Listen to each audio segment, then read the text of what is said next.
Hello guys. Guys, nandito ako ngayon sa bayan guys. Kasi nga magpapagupit ako ngayon. Guys, ito palang pagupitan na to guys. Dito talaga ako nagpapagupit. Kasi may sarili ako manggugupit. Actually, nagustuhan ko dito guys. Kasi nga, pag nagupit siya, hindi yung bali-baliin yung liig natin. Ang galing-galing niya magupit. Guys, para makita nyo dito guys, pakita ko yung loob ng gupitan dito ha. Guys, naka-aircon po ito.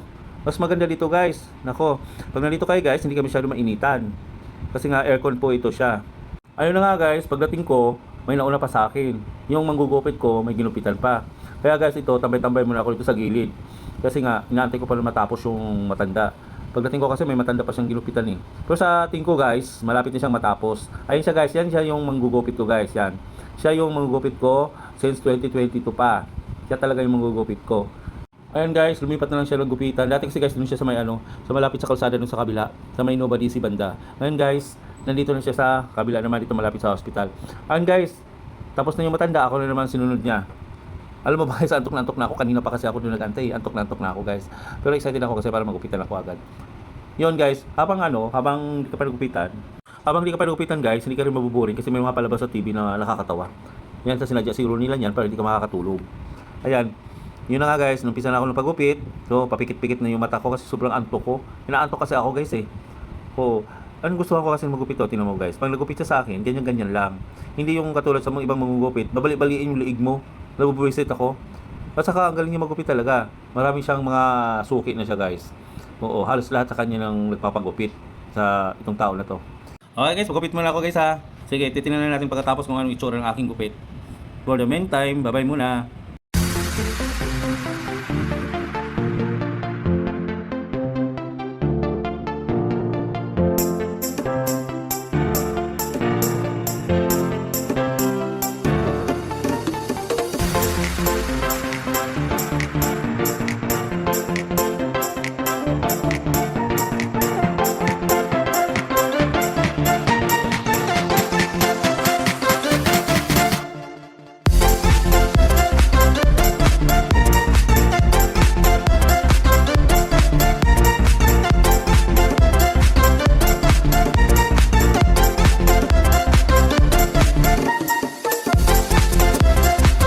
So malapit na ako matapos gupitan guys.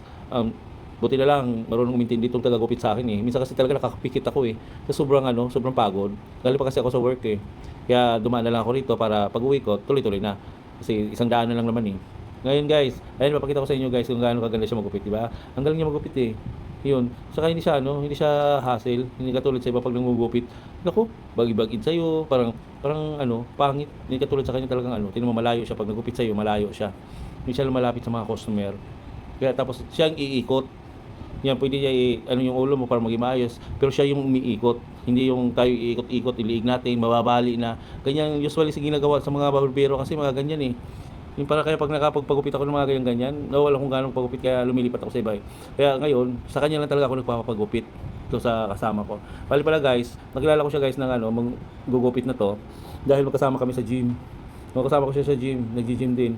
Kaya doon kami nagkakilala na marunong pala siya manggupit. Tapos may pinapasukan siyang barbershop dyan sa baba. Bali kasi sa taas nito, yun doon, may gym doon sa taas. Kaya, yun guys. Sabayan na natin guys kung gaano gaganda ang kanyang paggugupit sa akin. Mamaya ipapakita ko sa inyo.